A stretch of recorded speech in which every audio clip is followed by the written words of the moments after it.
The views and opinions expressed on this program do not reflect the company, owners, management, staff, clients, or partners.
It's Monday, the 13th day of October, 2025. Welcome to Bermuda's Daily Talk Show. It's the daily hour brought to you by BAC Group of Companies, Medical House Lindos, People's Pharmacy, and a big shout out to HSBC Bermuda for ensuring that we're able to pump through the radio airwaves with these most important community conversations on Hot 107.5. I'm Jamal Hartman, and we'll have a news break from Simone Vaughn in a bit. How's everyone feeling? Happy Monday morning. Happy Monday, the 13th.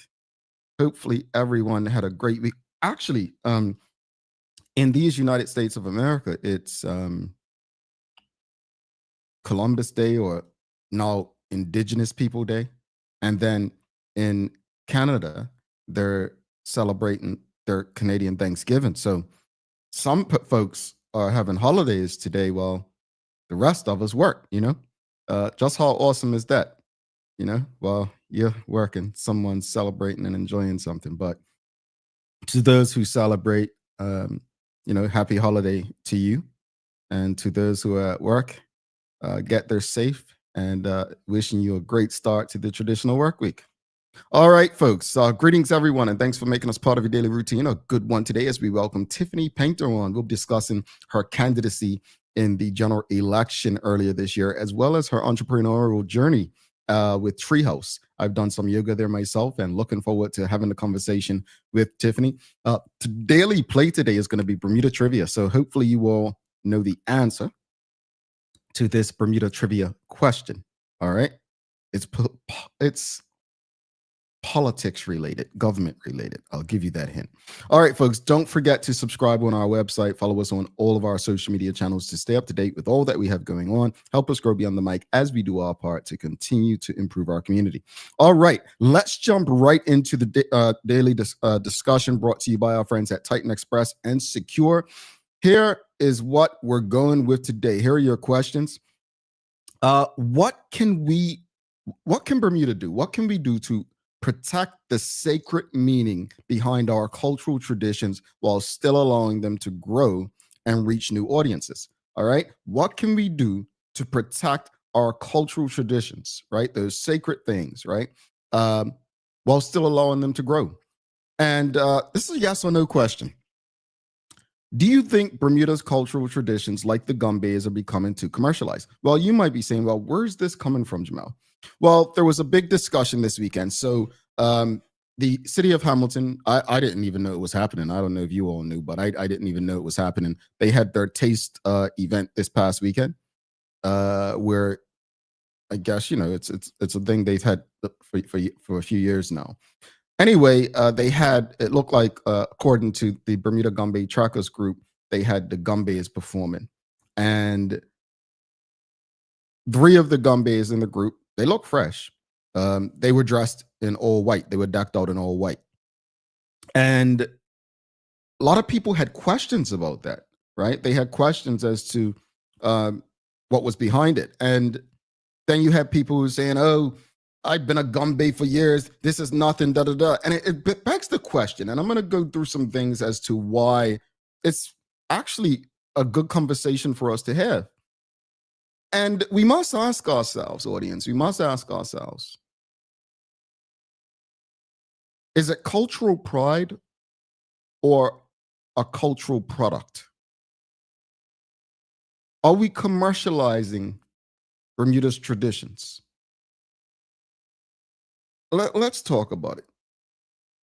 So the photo in question, and I'll just share it on the screen, so everyone, if you don't know what we're talking about, you have an idea. So let me share my screen with you. Um, this is the photo in question. This is the photo that people are up in arms about, right? Gumby is decked out in white. And the photo shows Gumbears in striking white costumes. I mean, they look fresh. I'm gonna be real with you. They look pretty good. But it sparked a debate. And the question is asked, are such adaptions or creative expressions that keep the culture alive, like are they keeping the culture alive or taking steps toward commercial branding? Because this was branding. It looked like they had taste on the mask, which represented the event. Now, understanding the history of the Gumbears have always represented resistance, identity, and storytelling. But in recent years, it seems like performance for sale to some.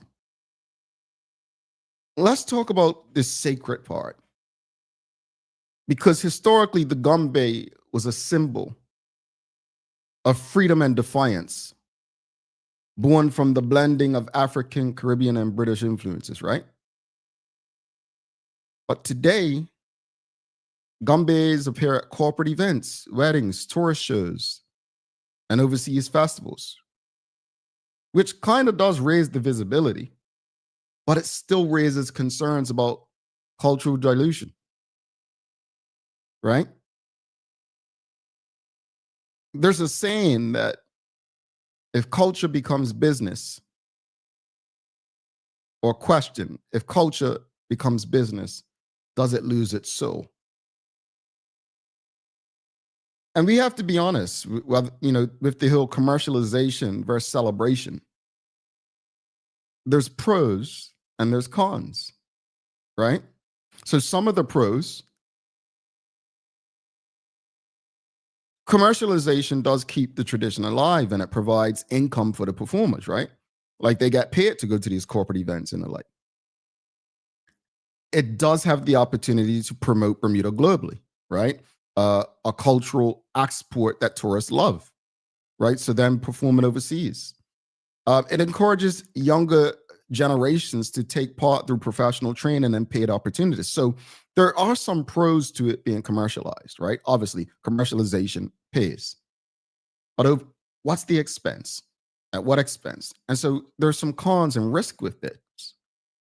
Does the over commercialization strip the cultural meaning and turn traditions into purely entertainment? Right? Because who's to say before you know it, corporate people would start telling people, oh, we don't want you to wear this, we want you to wear that. Costumes, dances, and rhythms may be altered to fit tourist expectations, losing authenticity. I'll give you an example. Folks, you ever been to like an Indian or a Jamaican restaurant in the US and it's like, man, this ain't real Indian food or Jamaican. You've Americanized it. Don't lose its authenticity, right? The spiritual and historical context, it's again, rebellion, storytelling, cultural pride. Some believe it may fade from public understanding with commercialization. And then this is an important question. Are we performing for ourselves or for sale? So, how do we protect the sacred in the spotlight? How can Bermuda strike a balance between preserving culture and sharing it sustainably? Should there be cultural preservation laws or performance guidelines for traditional groups? How do we ensure that Gumbe leaders and artisans and communities remain the guardians of the culture, not just participants in a business model? Beyond the Gumbe, we ask similar questions about cut match and various cultural traditions. And we must ask ourselves, is our culture evolving or is it being commodified? Does modernization enhance appreciation or make culture disposable once the market shifts? So it's not a criticism at all of the Gumbayas dressed in white. This is not a criticism of them. But these are valid questions that people had. And we must ask ourselves, what can we do to protect the sacred meaning behind our cultural traditions while still allowing them to grow and reach new audiences? And just a yes or no. Do you think Bermuda's cultural traditions, like the Gumbayas, are becoming too commercialized? Yes or no? All right, audience. I'll go to the audience again. It's a daily discussion brought to you by Titan Express and Secure. We're talking about the Gumbayas dressed in white. Kenton Trott says, "Good morning, TDH family. It was actually the idea of the Gumbay himself to wear all white. He wanted to showcase the Gumbayas and do something different." Thank you for this, Kenton, because I know that H&H took some criticism when they came out in all black. Not a lot, but you saw pockets, right? And people criticizing. And I said, well, I actually appreciated what H&H done. I thought that it was a tribute. They had lost a tribute to those who they had lost. Most recently at the time was Mrs. Hendrickson. So I didn't have a problem with it. I understood and I appreciated why they felt it was necessary. I don't think there's necessarily a comparison with the white. Now, in saying that, I appreciate the Gumbayas, choosing to wear white and doing something different. I get, if it's their choice and they choose to do it. But again, that still begs the question, though, how do we protect our cultural traditions, audience? People have been saying cop match, it's become too commercialized. You got all these sponsors and this and that. I mean, to be fair, for the kind of event most Bermudians want, and especially you want it streamed and so on, it's gonna cost money. So you're gonna need to get sponsors, right? But at the same time, how do you protect the cultural traditions, the sacredness of the holiday? How do you do that? I think the questions are valid. I think it's extremely valid. I think that people who have concerns about protecting our culture are on the right path. And I think those who take offense to them questioning the commercialization of our culture just need to take a deep breath and think about it. But what I'd be very careful and delicate in doing is criticizing people, because at the end of the day, you see how the economy is. And I'm not going to tell anyone who's trying to make an honest living, oh, you're ruining the culture. And that people need to pay bills. They need to eat. And if they have something that is sacred and cherished in our community that we don't want to become over commercialized, then it's up to the community to support it, right?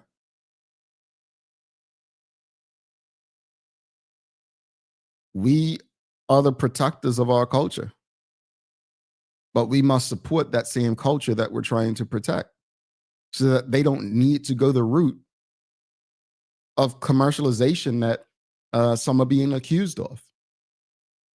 Yeah. All right, audience. Question of the morning.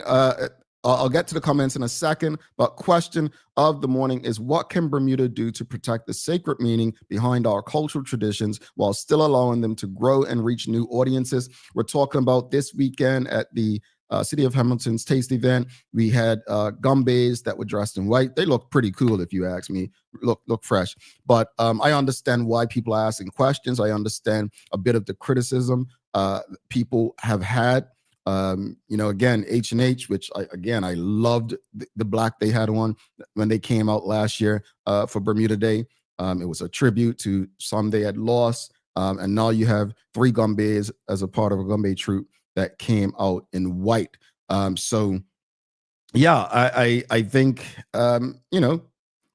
it's worth a conversation, and not just about the Gumbays, but our culture overall. But this is your daily discussion brought to you by Titan Express and Secure.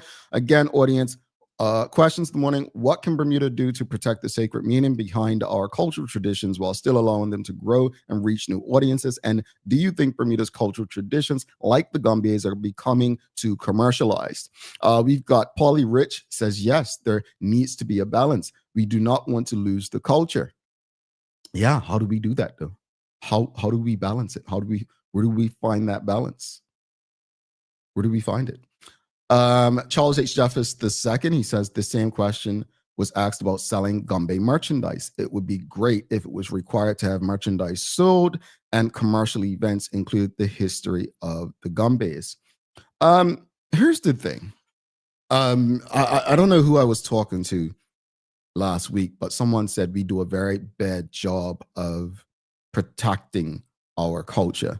We've let people come and they don't love us, but they love what we have. And we've seen people come and, make money off of stuff. I think that comes down to us as a community not being as educated as to business. I was watching the interview Allen Iverson on the Breakfast Club recently. And as I was watching that, Allen Iverson, Charlemagne the God said to Allen Iverson, man, I know you wish you would have trademarked AI now, right? AI.com, whatever.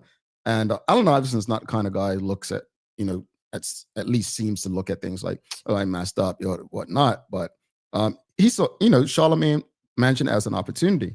With Bermuda, we should have long trademarked the Gumbe. We should have long trademarked anything that looks or has the feel of a Bermuda Gumbe on merchandise that's being sold. So I agree with you, Charles. I agree with you. I do have those same questions. At least I would love to see the Gumbe making money from whatever is being sold off of the culture. They probably do. I don't know. We've got Suzanne Ingham says, I'm used to seeing them in multicolors, but honestly, it doesn't matter to me what colors they wear. It's the excitement of the Gumbays are here. Well, they don't wear the multicolors is different from wearing all white or all black, Suzanne. That's the point. Part of it's and that's the argument. It's protecting the culture and enjoying the entertainment. Or can the two coexist? I think that's a problem people have. Like, can the two coexist? Right? I was talking to someone last night and they said to me, they're saying, well, Jamal, this just goes to show, like, we don't mind being the entertainment and the help. And you can pick the bones out of that, what they meant. Kenton Trott says, if we are being honest, capitalism worldwide is a fact of many cultures. I saw a video of a sacred village in Burkina Faso that is now giving tours. Again, we have to strike a balance. He's not lying. Look, folks, when I went to South Africa, I did a tour of, what was that island called that Nelson Mandela was in prison on? They've turned things into moneymakers. Even when you look at the safaris now, I've been on safaris in 2 countries now. They've commercialized that stuff. Kenton's right. Cultural traditions worldwide have become commercialized. But again, at what expense? Because there's a thing, I think Charles H. Jeffers II and I were talking about it some years ago about Hawaii or Hawaiians complaining about over-tourism and putting things in place to protect their culture, to protect their environment. You saw what happened in Australia with the Great Barrier Reef. Too many people died in there, impacting their ecosystem. So just because it's worldwide, it's doesn't make it any better. Shamari Sky, let's read it from the site. It says, some people, regardless of race, have free range to commercialize it. Others don't. It depends on who you are. I got roasted online because I was writing a Gumbe book with the Gumbe being a superhero. The outrage got so bad, I scratched the concept entirely, but I walk into business owned by different cultures and they're selling the image. You know what's so shameful about that to me? I'm going to use this example. we have a tendency in small town Bermuda to think because we have do something or done something that makes us expert on it. Folks, I worked in tourism for years. I'm not an expert in tourism and hospitality. I may have been good at the job I was doing. That doesn't make me an expert. We have people who play football for years for clubs or cricket organizations, and they don't know the history of the organization. You have people who join political parties and don't know the history of the political parties. You have people who are gumbays for all their lives and don't know the history and connection of the gumbe and the importance of protecting the gumbe. My point is, just because you've been in a space for a long time doesn't mean you understand its relevance, the history, the culture. Roy Keane upset some people, the former Manchester United captain, when they asked him something about Manchester. He says, I don't care about Manchester. I'm not from Manchester. I'm from Ireland. You know? And it's like, I wasn't born here. I just played football for the club. But that was real. He had no connection to the club beyond. It was a job for him. Right? How many of us go to work and really don't know the history? We don't know who the CEO before the current CEO was or the people on the board. Some of us don't even know who all the people on our board are. So I say that to say that, Shamari, I'm sorry you had to experience that. And I've experienced similar.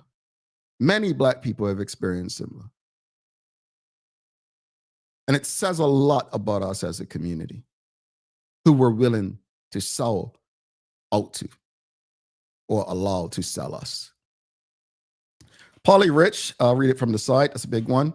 Polly Rich says there should be more history taught about origins of the gumbe, not only when first joining a group, but continuous reminding throughout participation. It really bothers me when I see a gumbe in uniform, but minus their headgear. If they truly took to heart the meaning, they wouldn't do it.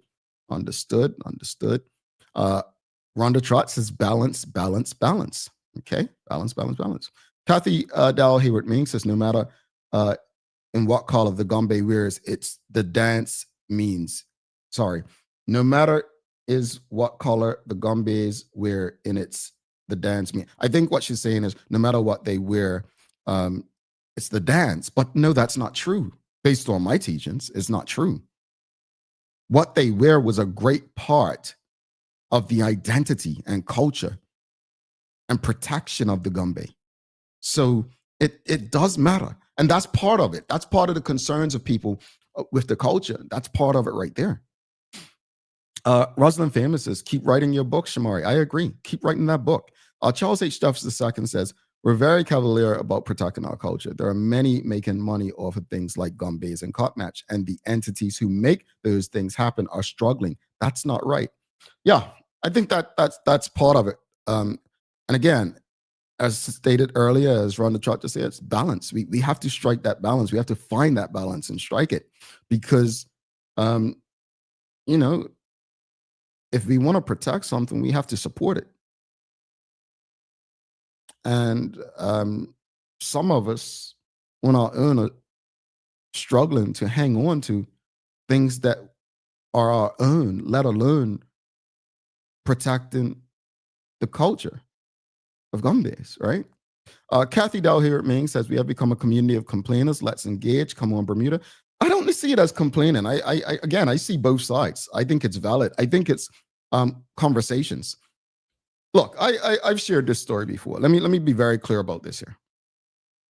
When I was working for Bermuda Tourism, I took great pride in who we were as a people and why I was doing it. I didn't like the industry. I didn't like tourism. I didn't like hospitality, but I loved Bermuda, right? And so I took the job very seriously as to who I was working on behalf of. Well, we used to have gumbes perform, and I didn't like it because for me, the gumbe experience was to bring the island together, bring people together as they took us from neighborhood to neighborhood. That's what I grew up understanding.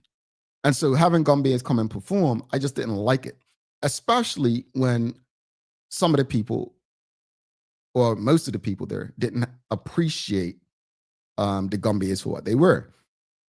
to the point that one of the representatives of one of the hotels, who was non-Bermudian from Texas, and he said to me, I've shared it on the show before. Oh, come on, let's wrap this bleep up. Like, enough of these gumbays. Like, they don't have an appreciation. They don't care for it, right?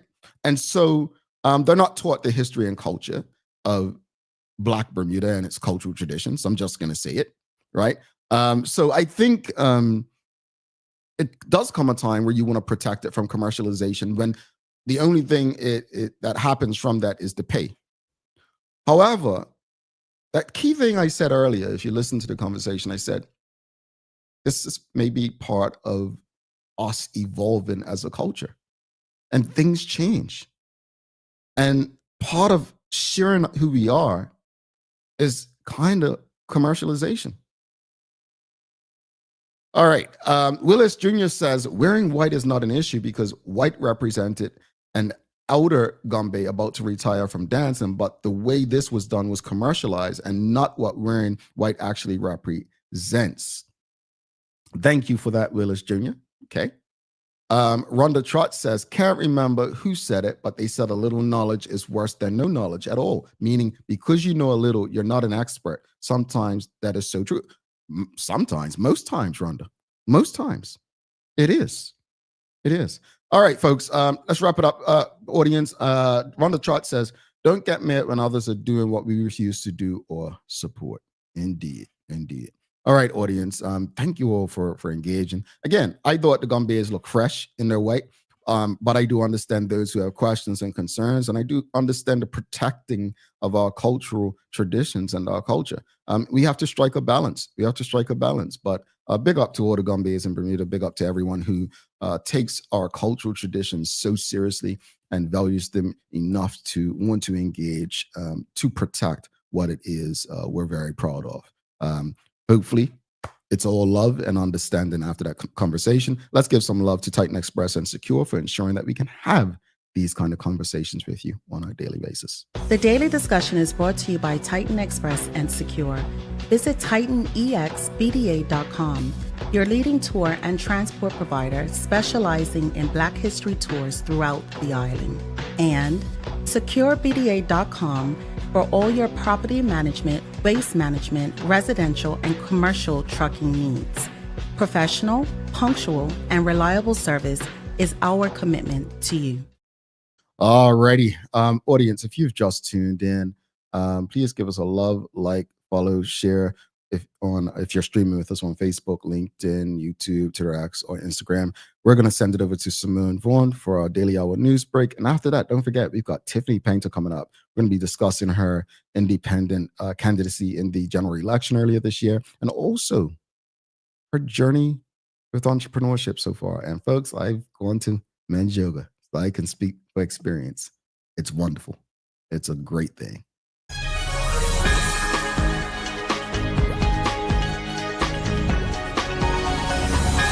Good morning, Bermuda. Today's news is brought to you by People's Pharmacy. With cold and flu season approaching, People's is the perfect place to stop by and stock up on medicine for the whole family.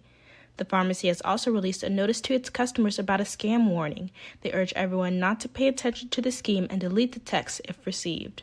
Starting off today's news, the Ministry of Public Works and Environment advises that the 29th Annual Breast Cancer Awareness Walk will take place on Wednesday, October 15th from 4:30 p.m. to 7:30 p.m., starting and ending at Bars Bay Park. To accommodate the event, parking bays at Bars Bay Park will be closed to the public from 7 a.m. to 7 p.m. While no roads will be closed, the walk will follow a route through several streets, including Front Street, Woodburn Avenue, Richmond Road, and Cedar Avenue, with road marshals on hand to manage traffic. Motorists are urged to use caution, following directions from marshals to ensure the safety of all participants. Continuing with our news for today, the OBA has released a statement regarding an update on the plans for Southlands. MP Linda Smith continues to urge for government transparency regarding updates on Southlands amid continued public concern. With only 25 formal objections filed with thousands voicing concern informally, MP Smith questioned how public feedback will be weighed in the final decision-making process. With over 6,000 signatures received against the proposed plans for Southlands, another effort to keep attention on Southlands has arisen with BEST, the Bermuda Environmental Sustainability Task Force, initiating the Save Our Southlands Challenge. The goal of the challenge to maintain pressure through a letters campaign and a social media challenge. Supporters are encouraged to post a photo or video in Southland sharing what it means to them, tagging the Bermuda government and Astrid Corps Adventures, and to also write a letter to the Royal Gazette urging protection of the park. These efforts aim to keep public attention on Southlands and show the Bermuda government how much the community values its green spaces. Last in the news for today, the City of Hamilton's Tasting Village, the finale of the 2025 Taste of Bermuda Food Festival, concluded on Sunday, October 12th at the City Hall Car Park. This expanded, family-friendly event featured global cuisine from local vendors, live entertainment including Mappy, the Violin Queen, sway pole dancers, chef demos, and fun activities for all ages. Now it's time to take a look at the forecast. For the weather today, we're looking at a high of 80 degrees and a low of 79. The chance of precipitation is currently at 35% with scattered showers expected throughout the morning. That's all for the news break today. My name is Simone Vaughn, and thanks for tuning in. Thank you so much, Simone. I just want to say, Educational Gombe is presenting a Sip and Learn. It's a mix and mingle this Friday, October 17th. It's going to be Educational Gombe presentation where you'll actually get to learn about, the history about the Gombe. So thank you to Shawande just sending that over. So if anyone's interested, it's taking place this Friday at the Axe Artillery President's Lounge. And I'd encourage people to go out there. I mean, some of my favorite conversations have been with Gombe's on this show because I just love everything that I've learned over the years and what they represent. So again, Sip and Learn this Friday, starting at 7 p.m. at the Axe Artillery. The Educational Gombe will be there. So audience, if you can get out and go support and learn something different, learn why Gombe troop decided to wear black, or why they have white gloves, or the feathers and what the mirrors mean and all of that stuff. I've enjoyed people coming on this show and engaging, but go out, check them out, October 17th. All right. I got to give you 8 days of the year. Folks, it's a lot of days today. As I mentioned, it's Columbus Day in the United States, it's Indigenous People Day in the United States, it's Canada Thanksgiving, but it's also International Skeptics Day. International Skeptics Day.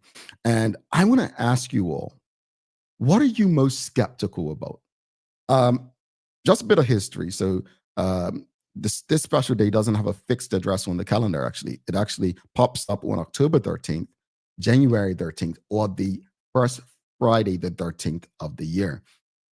Interesting. So it's quite a few of these. But how that's weird. But it can be a mix of fun, curiosity, and learning.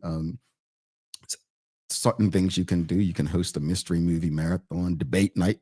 You all love to debate on this show. Critical thinking games, play some of those, have a scavenger hunt, write a skeptical blog post. But what are you most skeptical about, audience? What's something you're skeptical about? I'm gonna go first. I am skeptical about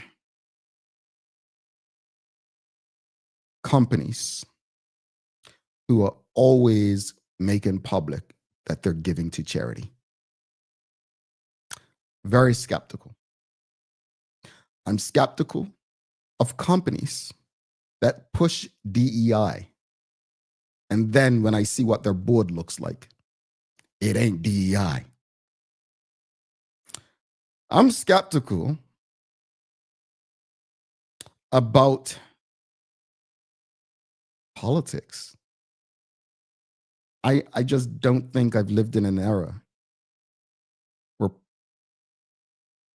the people in power politically have ever had the best interests of the people at heart. That's just me. I think politics, they've always got the next election on mind, the people in power. That's me. But that's what I'm skeptical about. Audience, what are you skeptical about? Mark Arthur C. Phillips says, the moon landing. Well, there are some people who saying it really didn't happen, right? I just saw something about that earlier this year. that it really didn't happen. But let us know what's something you're really skeptical about, audience. Don't be afraid. We're going to take a quick break. We've got a very special guest coming up. I'm really looking forward to speaking with Tiffany.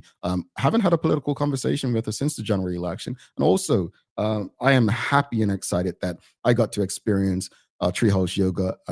All you all know that I had done, yoga about once in my life, and I enjoyed it. Honestly, I really did. So looking forward to the conversation. Do not go anywhere. In the meantime, if you're streaming with us on Facebook, LinkedIn, YouTube, Twitter, X, or Instagram, do us that big favor that we always ask you to do. Give us a like, love, follow, share the conversation with your friends, your family, your colleagues. We're going to be back, and you can hear from one of your political candidates in the last January election. Tiffany Paynter, stick with us. Take a look at our workwear for construction workers and tradesmen. Durable, stretchable in all the right places, and plenty of options for tools and accessories. Paired with our wide range of tough and comfortable footwear, you can't go wrong. As you can see, Medical House really is a one-stop shop for everybody. We can't wait to see you. See it all at our new expanded location on Bakery Lane. Discover Drop It, your go-to grocery delivery. Browse and select from a wide range of groceries, from fresh produce to daily essentials. Our friendly drivers deliver fresh groceries to your door fast, saving you time and hassle. With Drop It, you get fresh groceries delivered fast so you can focus on what really matters. Drop It, freshness at your doorstep, delivered to your door with Lindo's. Why go anyplace else?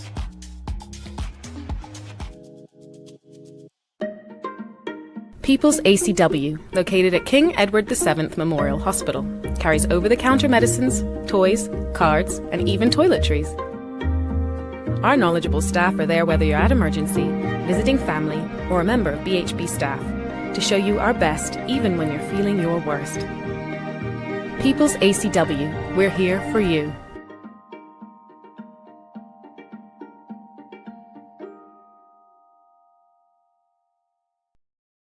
At HSBC, how we do business in our community is as important to us as what we do for our community.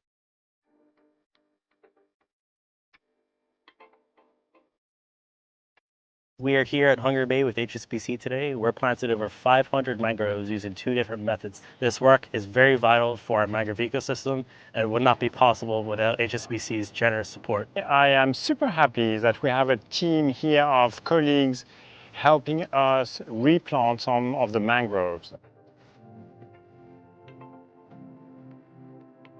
Mangroves are critical for preserving coastal nature, and with recent hurricanes, they have been taken away by waves. By replanting them, we are really helping nature be at its best.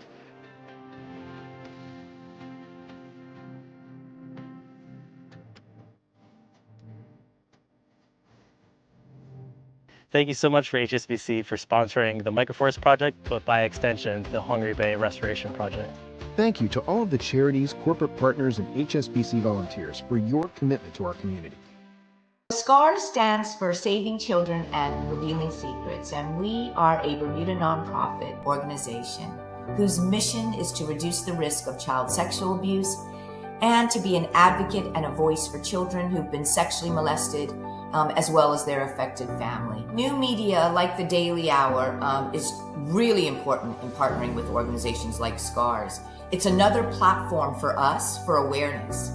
There can be no radio silence as it relates to child sexual abuse, and we need as many initiatives as we can get. We need to keep this message alive. In terms of us and the work that we do, live engagement is good because it allows the audience to ask questions, to make comments, even to provide us with encouragement and support. What I love about the live engagement when SCARS is being interviewed by Jamel is just this feeling of safety, this feeling that he gets it. He cares about children. It's a connection.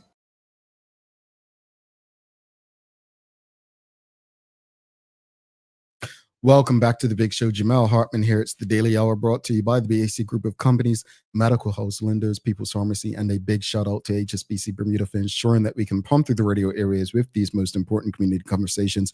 Folks, please do not forget to subscribe on our website. Follow us on all of our social media channels to stay up to date with all that we have going on. Help us grow beyond the mic as we do our part to continue to improve our community. All right, folks, we've got to bring our very special guest in. Please give us a warm TDH welcome. She was an independent candidate for constituency 2 in the February 2025 general election. And she's also been on as an activist in a previous role and also an entrepreneur for Treehouse Yoga. So give a warm TDH welcome to Tiffany Paynter.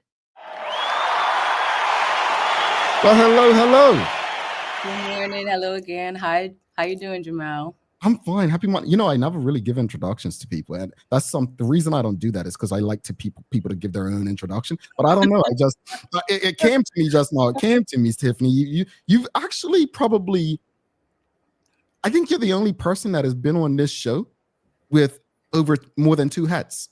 Yeah, like 3 different roles at different times, periods of my life. Yeah, I actually, when you were talking, I was like, yep. I had not realized myself, but it's great. Like, and that's the thing is like I listen to Daily Hour whenever I can in the mornings, getting ready. And I catch up on shows I've missed sometimes when I hadn't realized a different guest was on. So I'm just grateful to be able to be here again. Your show is one of a kind. So thank you.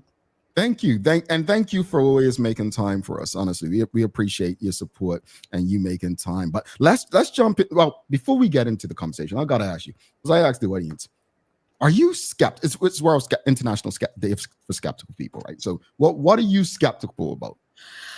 I as well am very skeptical of DEI efforts. I've been in that world, in that field in my earlier career and felt, you know, it became a check the box moment for so many companies.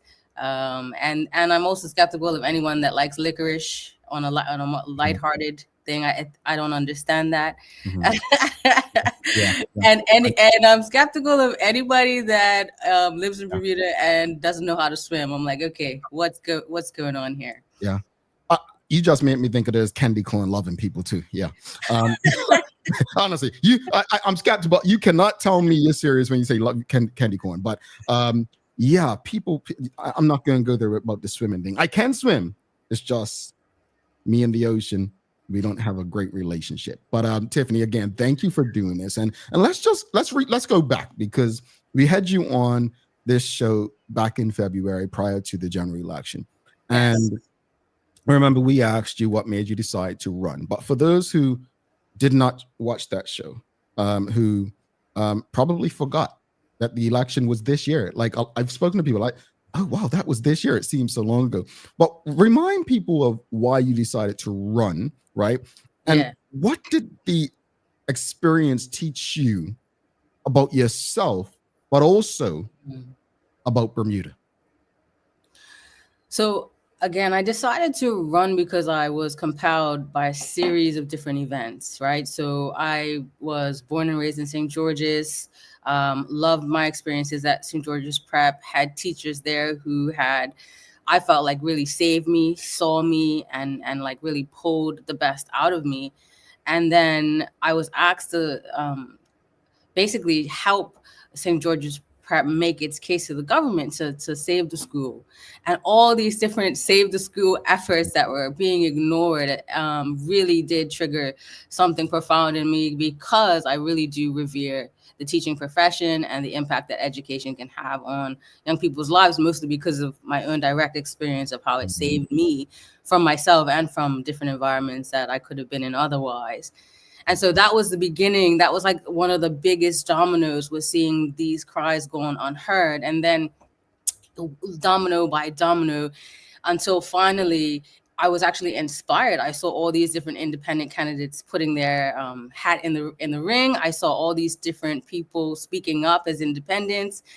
And then the election was called with no notice. Again, another election that would prohibit young people away in school from voting, and I saw organizations arranging for young people to be flown in, and I felt like I had to be part of the solution. I couldn't just complain. I couldn't complain from the benches. I felt compelled, and I felt like, although I am not a politician and don't have experience as a career politician or anything like that, I felt like I could be helpful. I felt like I could really, as you said, you're skeptical of politicians because they don't put people's needs first. I felt like I could if I was given the opportunity, and I would. What did it teach you? Like, what did you, I guess, learn about Bermuda through that process? That is very divided. I mean, I know that we say there are two Bermudas, but I think there are more divisions than just the two Bermudas.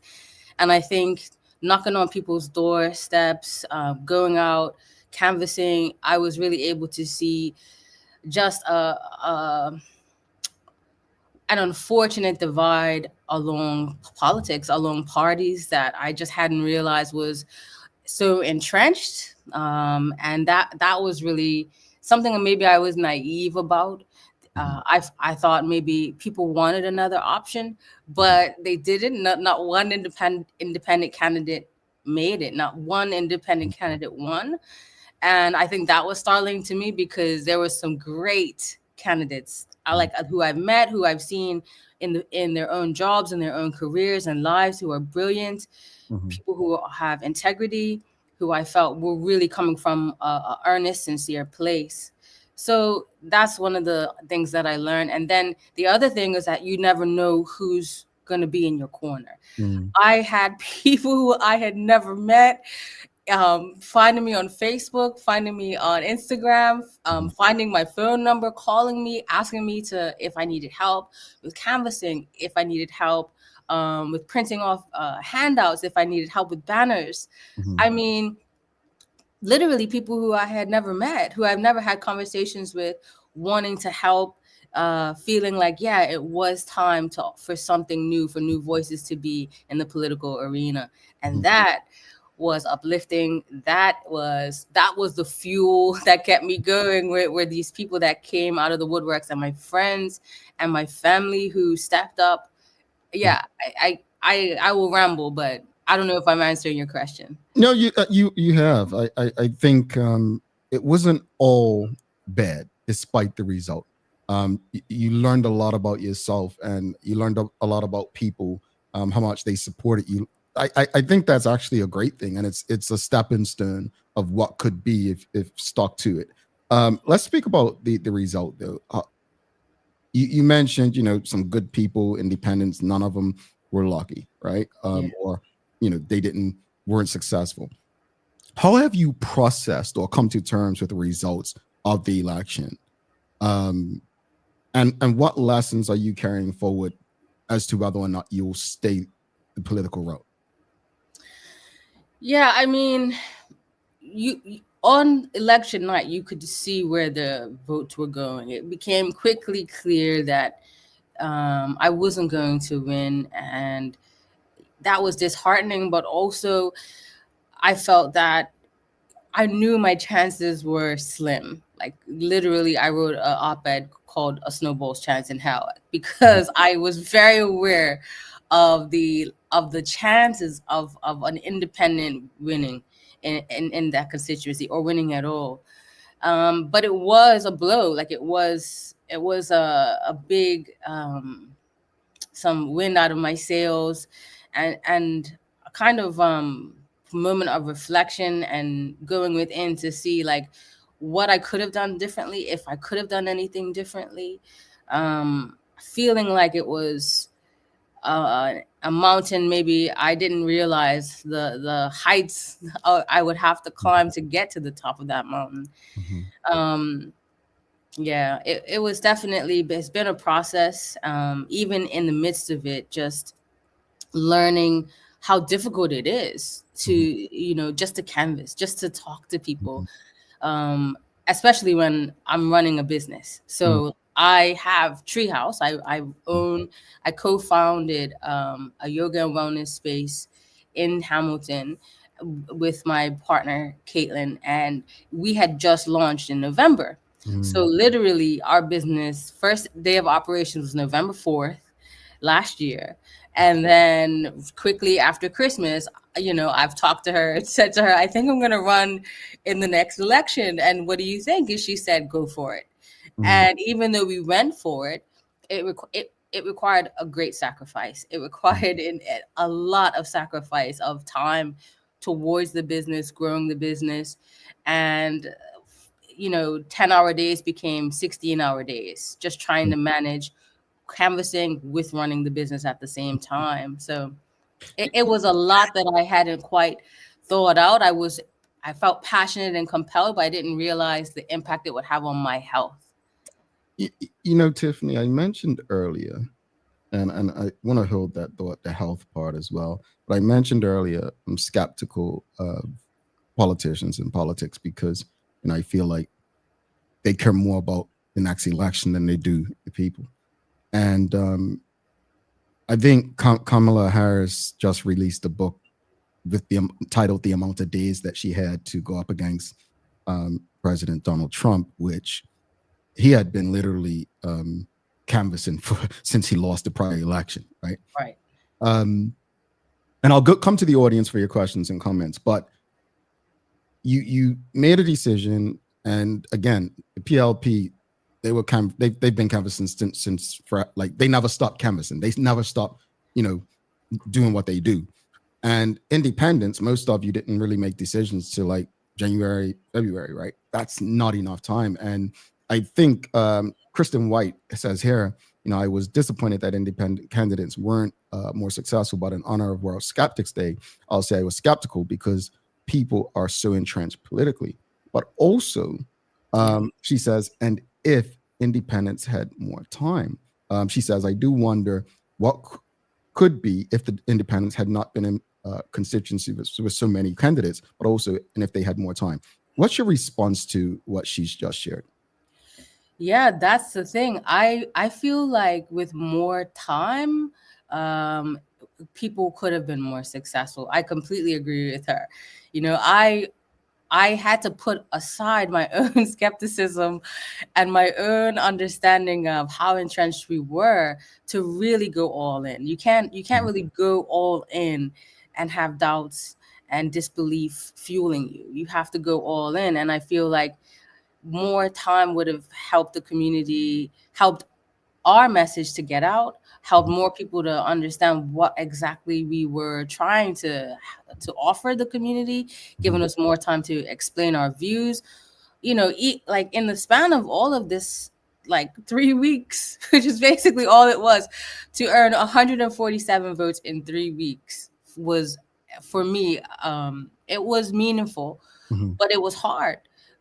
I had to create my own website. I was on Canva creating my own pamphlets and handouts. It wasn't a machine behind me. It was me on a guillotine and friends cutting out handouts. It was me creating my own website, me creating my banner and getting my friends to print it for me. Like it was more time. I feel like we could have galvanized more support.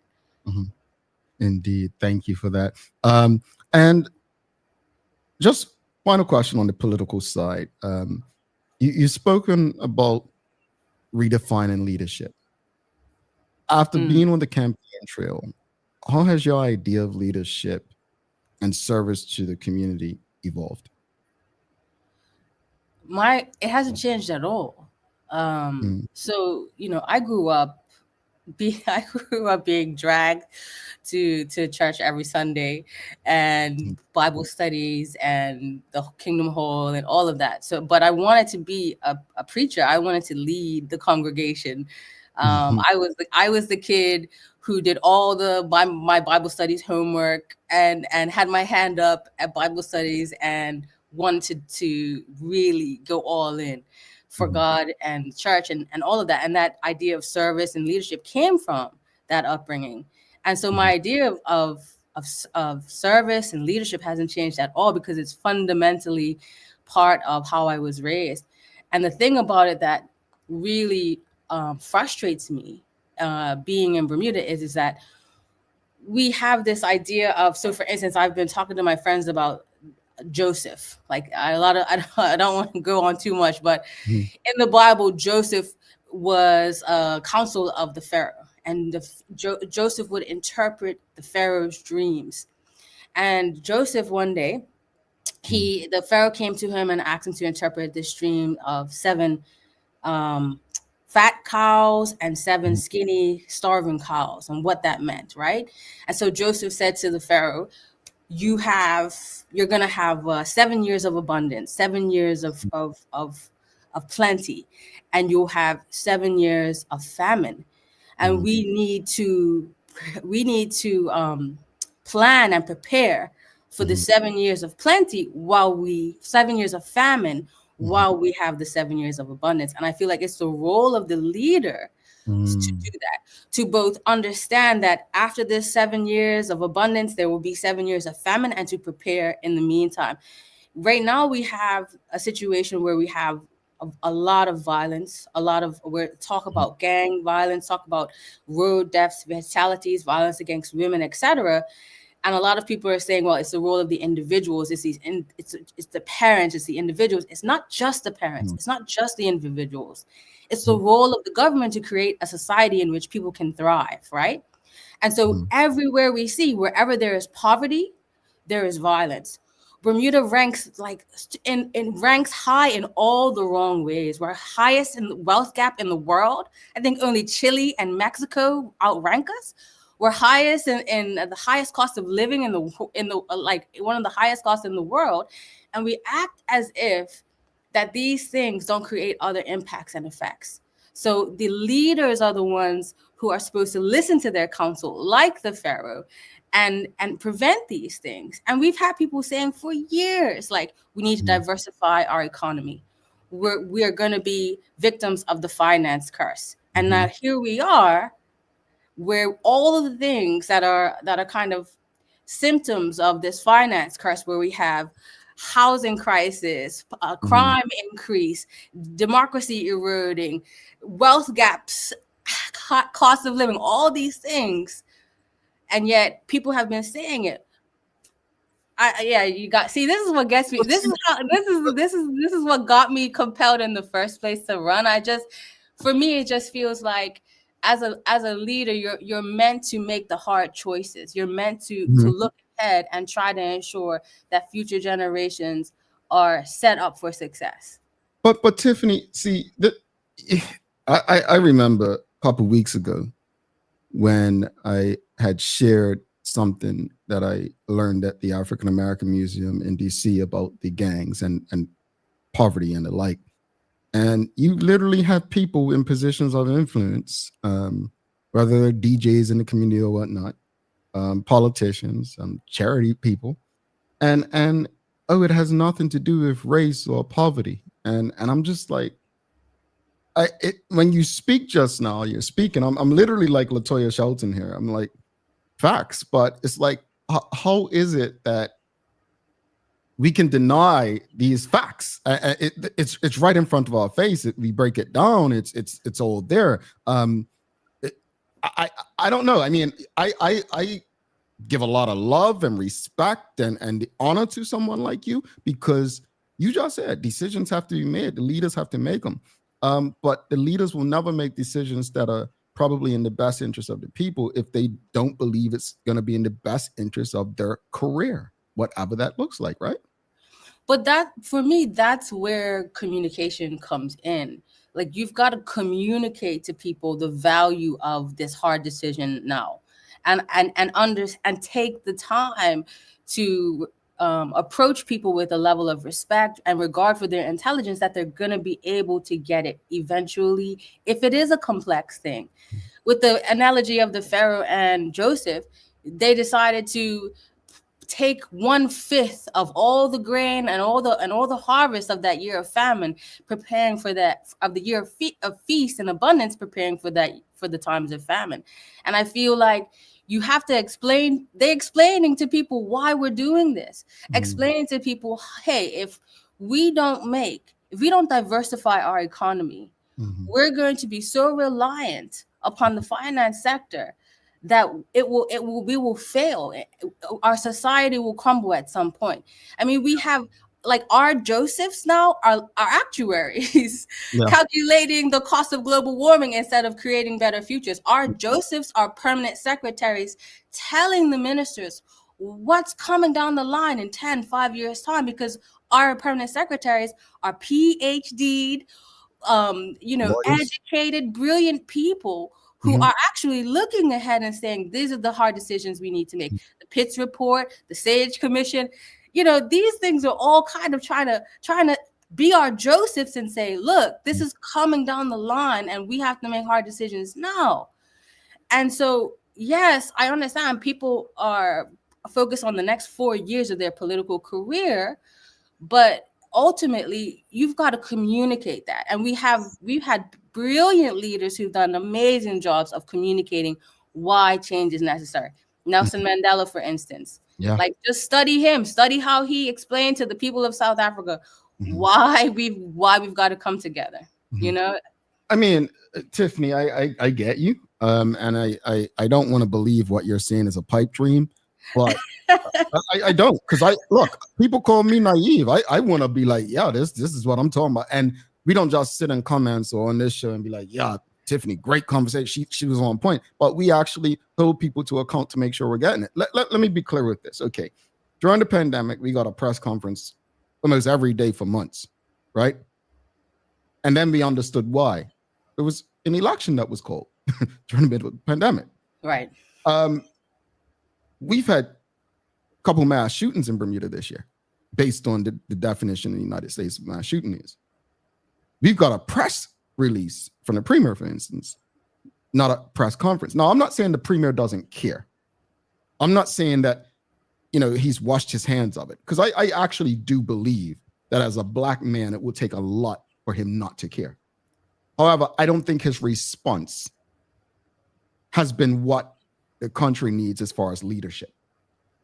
And I think when you speak about what you're saying today, I'm like, okay, that's an actual example of, okay, you know what? This shouldn't be happening in the country. I'm leading politically. Let me get out. Let me talk to people. Let me reassure them. I'm not going to leave this to the minister. I'm not going to leave this to the police. At some point, I, as the premier, the elected leader of the governing party, I need to address the people. I think that's what I'm seeing as we're speaking about that. Yeah. I'm like, did you have a question for me? No, I was just saying that's what I'm, when you speak about leaders, he's an example. That's what I see. Yeah. But again, it's not just the leadership of the premier, right? Yes, the premier has a role to play in coming and speaking on our behalf. But what I find, and this is where I feel like maybe my weakness in the political realm is I'm not a, I don't have a poker face. My brother and my family knows I have a putty face. My eyebrows say WTF when I'm thinking WTF. And there's part of leadership or political leadership that seems to be the surface level. But there's leadership behind the scenes. Correct. The Pharaoh has to actually listen to the counsel of Joseph. He has to actually trust the wisdom in these interpretations, and then go on with that. And I feel like the leadership behind the scenes, it takes courage, it takes bravery. Sometimes it's risking your job, risking your position. And I feel like that's what's missing, the missing piece behind the scenes. But we have so many brilliant people. As many brilliant people we have in government, we do have people who are just holding positions at this point. Oh yes, those will always exist. Tiffany, let's transition, because you're also. I was wondering too. I was like, okay, let me not. I was like, Sir Jamal, you promised we would talk about Treehouse today. We got to, but what it is, Tiffany, is once you got on the pulpit, I was just like, okay, let her rock, let her grow, let her go. This is why she's been on with so many hats, because we can take it so many places. But I want to transition to entrepreneurship. And yes. You said you started last year, November, 4 months prior to the election.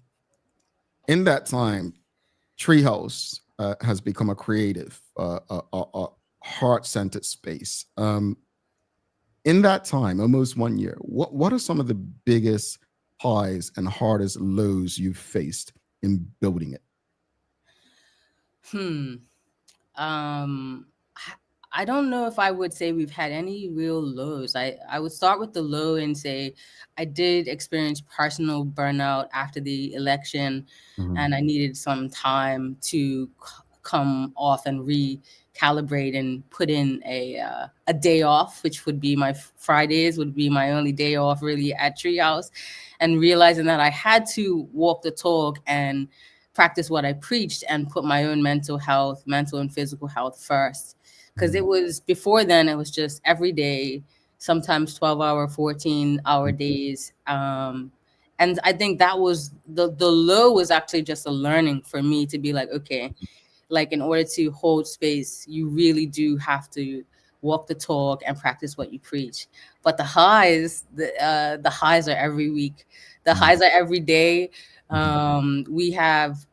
We've been able to partner with the teacher at Berkeley to host a co-curricular program for Berkeley students, and half of this class is young men who come in with all types of preconceived notions about what yoga would mean for them, and then they leave with completely transformed ideas of what yoga is and what it means for them. To be able to host a Happy Buddhist class every Sunday for bigger bodied women who have a little more fluff and love on their bones than others, and for them to come after class and send me messages of gratitude to have created a safe space. We have husband and wives who are coming, friends who are supporting their best friends through grief. You know, it's not just sometimes the tears on the mat, but the laughter and the joy afterwards. And also just the teachers themselves. So I get to hang around amazing people like Mike, Latoya, Caitlin, my business partner, Chanel. I mean, these are amazing people all together. And then the ecosystem here, we have all these businesses here. So we have people who run businesses, holistic business upstairs, and they pour into Treehouse, and Treehouse pours back into them. I mean, tell me what separates the Treehouse yoga experiences from other experiences? So I guess here somebody told me what separates it is that they feel seen. You know, they feel seen in a different way. They feel safe in a different way. We created Treehouse because after 15 years of my own personal practice, I never saw the diversity dial really shift in classes. It was always me as one of 20 white people or two people of color in a class of 20. And in a country that's 70% people of color, I felt like this was a problem that nobody was really paying attention to, a problem worth solving, because yoga and mindfulness saves lives. It's well documented. It's been studied since 1941. The list of benefits is as long as my arm, and yet our community still thinks it's for white people, or it's for skinny people, or you have to be flexible in order to come to a class. So at Treehouse, we're really trying to make sure that we're breaking down those mental barriers that people have to yoga, those beliefs that they've come in with. We're trying to make the effort to dismantle those beliefs and create diverse classes, which I feel like we are. This is a place of diversity. And other yoga studios have their strengths. The Yoga Center, which my friend Francis runs, they are brilliant at workshops, particularly anybody with back issues. Shamana Circle is good with training exercises, like training teachers. They have a lot of teacher trainings. Salt Yoga prides itself on being outdoors and having this beautiful natural elements to their classes. But at Treehouse, we're really focused on the mental aspect of yoga as opposed to it being a physical exercise. I loved it. Honestly, I experienced it twice when I was in Bermuda for an extended period, April into May. And I really did appreciate it. I had only done yoga once before, and I was at a conference in Vegas, and I said, well, let me try it. And obviously I was the only guy in there. So I was like, okay, maybe it's not for me. And, Tiffany having the all men's class, I was there. I enjoyed it. And that's it. Yeah. That's it. Exactly. It's like, okay, so let's have a men's class early so that all the men can kind of groan and be shaking in each other's company and laughing at each other, as opposed to feeling self-conscious with women beside them as they're like they're really being challenged. And so I think even creating that safe space for men is important, and that's what we're doing here. So we have classes specifically for men, we have classes specifically for bigger women. We had prenatal classes we were offering through the Department of Health. So we're really trying to capture people's attention by offering classes that kind of really help them to understand that this is a safe space to explore yoga in. Yeah, and I want to go back because you I think you said a couple of times it's not just about the physical health, right? Let's speak about balancing business purpose and personal resilience. You know, it's not easy.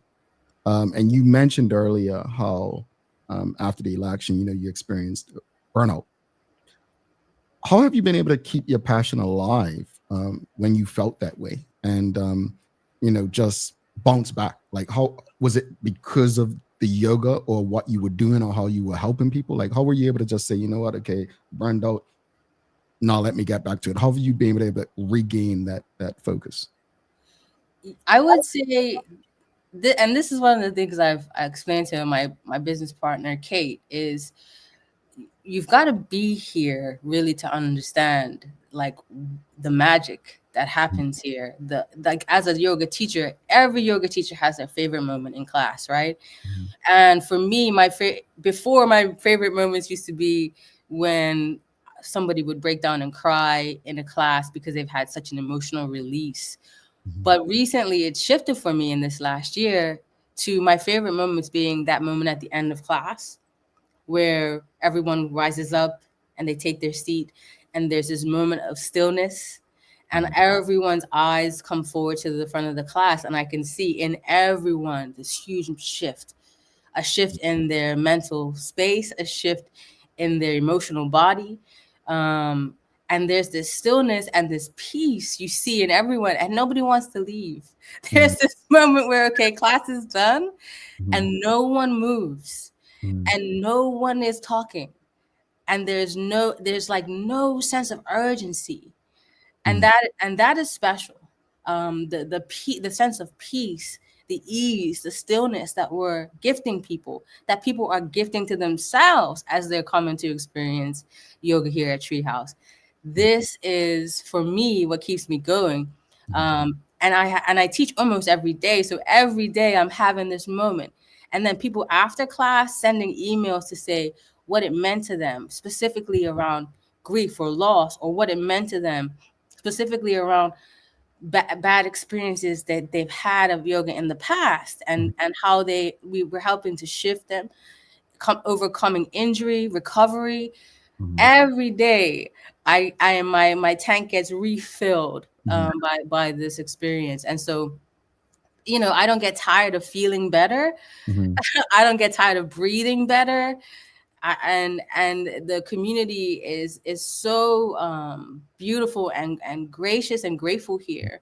It's an uplifting experience. Our motto here is lift as you rise. I love it.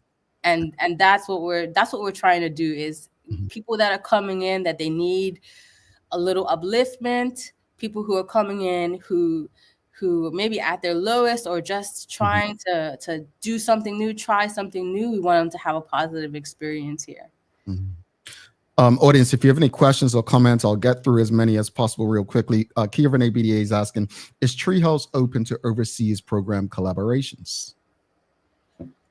We haven't had any offers yet, but if there's alignment, then definitely. We had DJ Lissa Monet from Toronto reach out, and she wanted to come on board to our R&B yoga session and DJ for that, and creating a whole experience as part of the what was her parties called, the slow jam parties. So we collaborated with her, and she was humble, beautiful. There was so much alignment there, so warm. and it just worked so well, and we're going to partner with her again in May. So definitely. Love it. We've got Michael Daniels says, Tiffany, do you agree that the number one objective of a leader is to bring out the leader within each of us? Yeah. I absolutely. I think we all have an innate wisdom within us, and that a leader is not necessarily pointing where to go or what to do. It's a leader helps you to point and look and reflect within, which is what yoga is about. Not just in political leadership, but the idea of self-reflection, the time for self-reflection. And so, yes, I believe as leaders, even if you're not in politics, even if you're just leading your family or leading your friends, it's to point to the good in your friends and to see the good in them, the best in them, and help them see their own light and help them expand that light and remember themselves, remember the light within them, and help that shine. Charles H. Jeffs II says, with the C2 incumbent winning with less than 45% of the vote, would you have liked to have seen a more strategic approach to the election island-wide? Do you think we will ever get there? Yeah. So no yoga for you, Charles, yet? So yes, of course. I think with more time, it could have been more strategic. We could have made it so if, for instance, the OBA or the FDM and the independents would have talked more, collaborated more, and decided, okay, we're going to run one person against the PLP as the dominant political party. I think things may have shifted, but again, we are very entrenched here in our beliefs. We're kind of stuck in ways of doing things that feel safe, which is just human. We have inbuilt adverse reactions to change. So yeah. All right, we've got Rhonda Trott says, how independent is independent politically? And obviously there were people saying prior and still today that the independents are working together, it's a party and the like. Are you part of the new coalition as well? So I was invited to be part of the new coalition, but I'm not a part of the new coalition. I've had meetings with them. I know different people within it, different independent people within the party. But in terms of how independent are we politically, is she suggesting that the independents are actually a party? Is that what you're saying, Jamal? I don't want to assume, but that's what I kind of took from it. Like, I think that's been along the lines of some critics who have said, oh, are they really independent? They question whether or not the independent candidates are truly independent if they're working with other independent candidates. Right. And I think that's the thing. For me, for speaking for myself, I truly see the value of independent candidates winning independently. Again and again, I said, if the best and the brightest are given the opportunity to lead, then we could see some real shifts. And this is the thing that I feel like nobody's really paying attention to within the political realm. Like, the best and the brightest can't afford to go to run in politics. Like, in order for me to do this, I had to sacrifice financially. I had to sacrifice my business for months. There's sacrifices that have to be made in order to do this. And I think that's why parties work, because there's a funding behind parties. There's a machine behind parties, and it makes independence harder. It makes the independent realm more difficult, but it's worth it. I feel like the parties divide us, and we see that in the US, we see that in Great Britain, and we're small enough to do well with independence. But again, that has to be something that the Bermudian population, the voting population, believe. But with less than half of the people voting, it's hard to see how we will change that or shift that in the next 4 years. Tiffany, you've taken risk. You've taken risk as an activist in politics, entrepreneurship. What message would you share with this audience, especially the women and young people who will watch and listen to you, about taking bold chances and finding growth through failure? So yeah, I always loved the Churchill quote about the man in the arena and failing and daring greatly. I think for me, you were saying I've taken risks. The main thing I want to do is I want to live a life that is not controlled by fear. I don't want to live a life that is fear-based. I don't want to have all my decisions be made in fear, the fear of paying the rent, the fear of Belco, the fear of homelessness, the fear of death. I want to live a life that is more hopeful than fearful. And so I have to make sacrifices that reflect that. And it's not necessarily even choosing to make those decisions. It's just actually has become part of who I am. And every now and then when I feel that fear rise up in me, and this is what I would say to anyone who maybe is thinking of dreaming, thinking of going all in on their dreams, because that's what Treehouse meant for me. It meant actually putting myself in a position financially that I had worked all my life not to be in. I remember saying to Laura at Ignite, I did not work this hard to struggle again. I did not work this hard for my bank balance to go to zero again.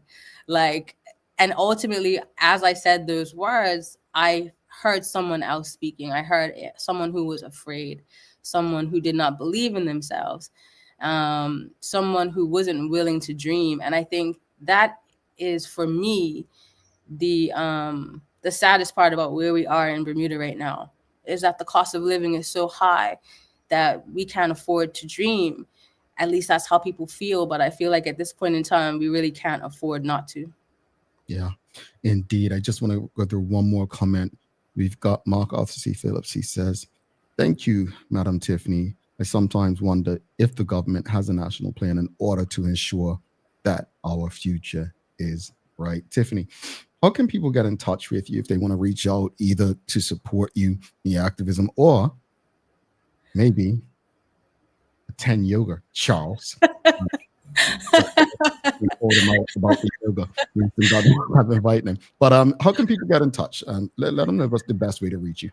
So first of all, I do not consider myself an activist, although you have put this up here. I am literally just a yogi, a fluffy yoga instructor who's trying to create a yoga and wellness movement in Bermuda, getting more Black and brown people on yoga mats. That's it.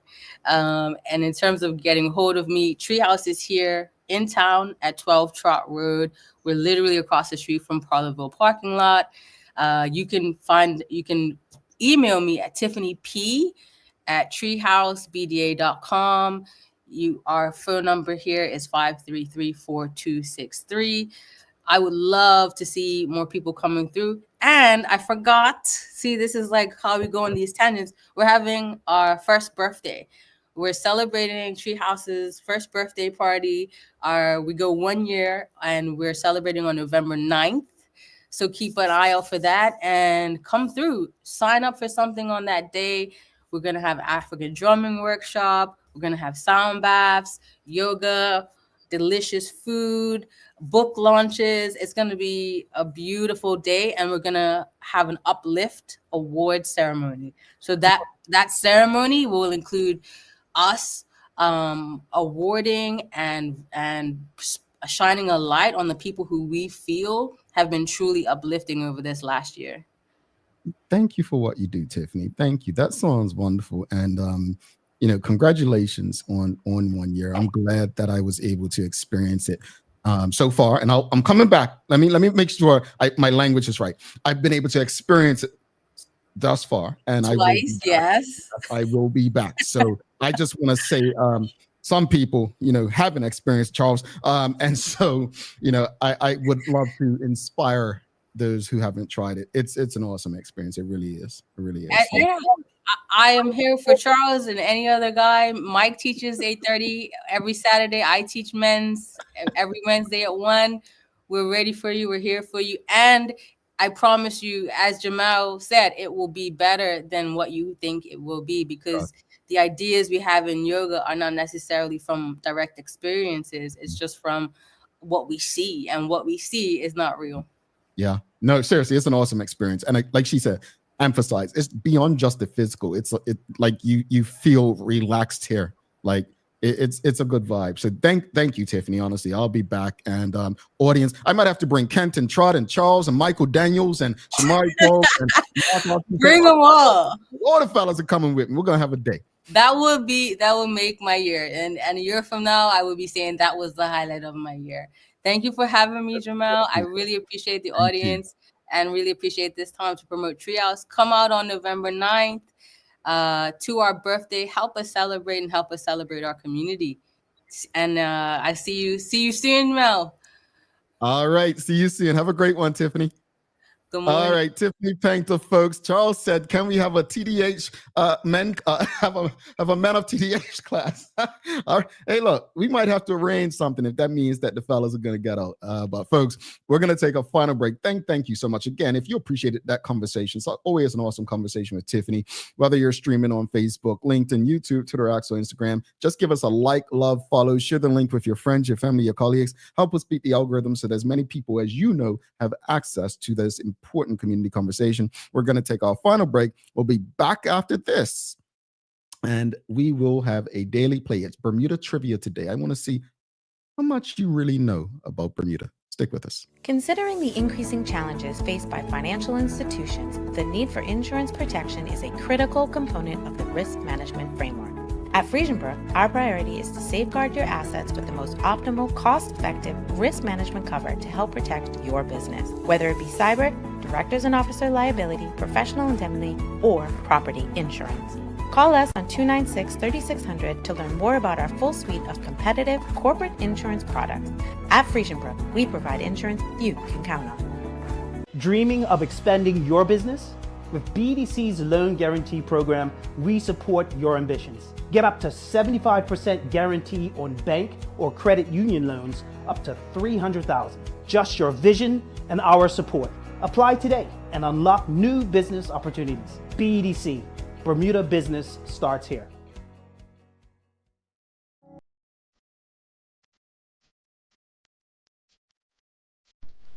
For over 70 years, Bermuda Pest Control has been protecting homes and businesses island-wide. We offer a full suite of services, including rodent control, termite fumigation, and general insect control and maintenance. Our team of experts will quickly and efficiently eliminate any pest problem you may have. With Bermuda Pest Control, you can enjoy a pest-free home in no time. We're committed to providing fast, reliable, and solution-driven services for our customers. It's what we've been doing since 1952. Call Bermuda Pest Control today and say goodbye to pests for good.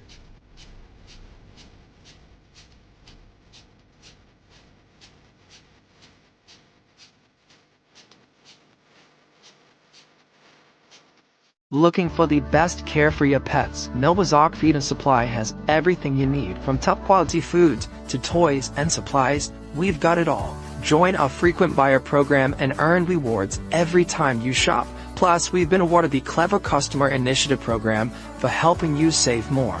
And don't forget, we open an hour early on Saturdays so you can get a head start on your pet care. Visit us today or shop online for easy pickup or delivery. Your pets will thank you. Pals is a cancer care charity. We started 45 years ago. What started as a charity with a half-time nurse, and basically just assisting patients going home from the hospital, but patients dying at home.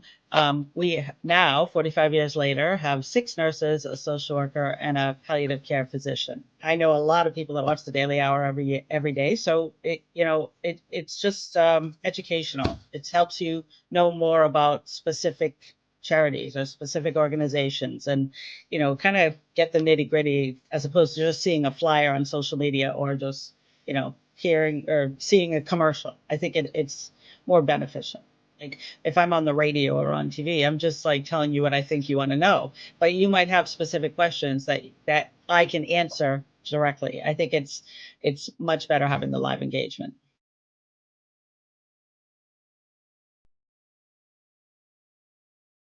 Alrighty, welcome back. Thanks again to Tiffany Paynter for stopping by. Treehouse Yoga. Really appreciate it.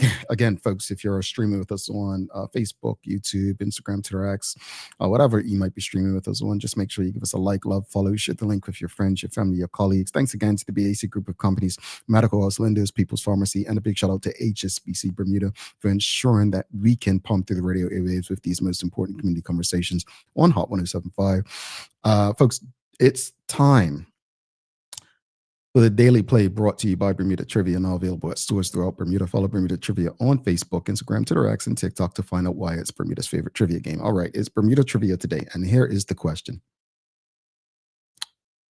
The Senate is made up of how many members?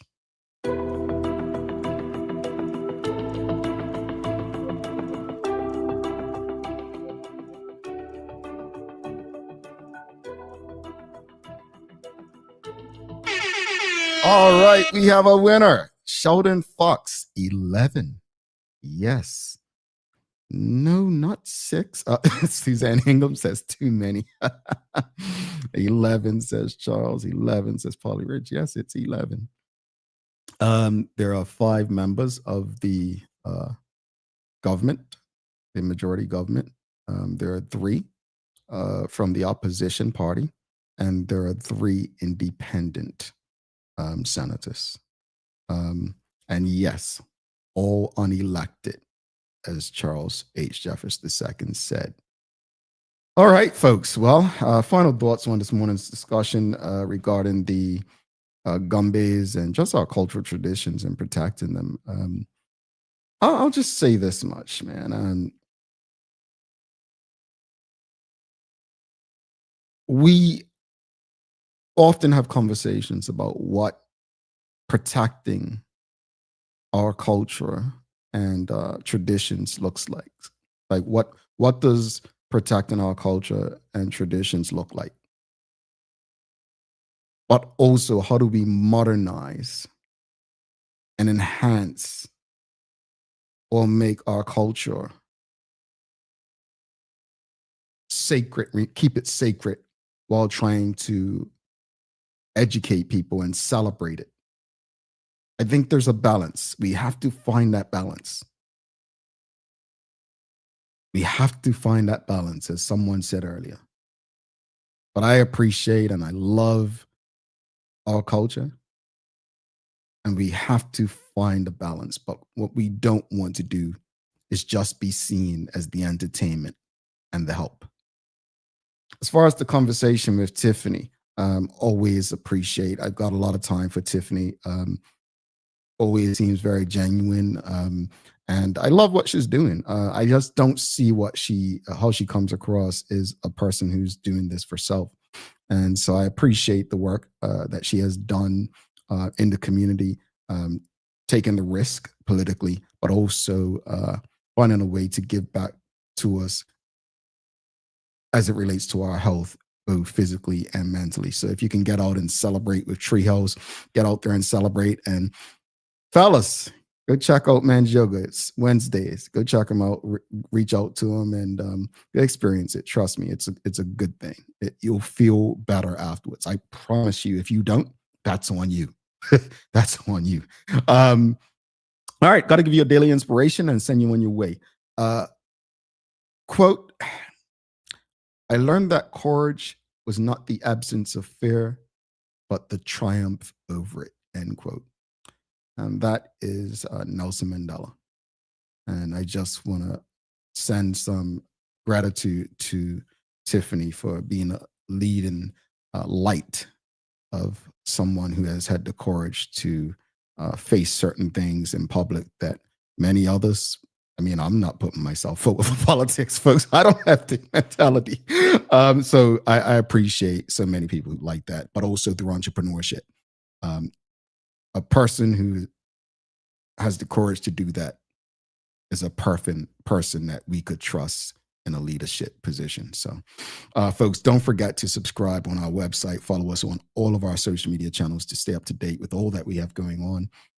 Help us grow beyond the mic as we do our part to continue to improve our community. Thanks again to our partners, the BAC Group of Companies, Medical House, Lindos, People's Pharmacy, and a big shout out to HSBC Bermuda for ensuring that we can pump through the radio areas with these most important community conversations on Hot 107.5. As always, we appreciate you, we love you, and we thank you for making us part of your daily routine.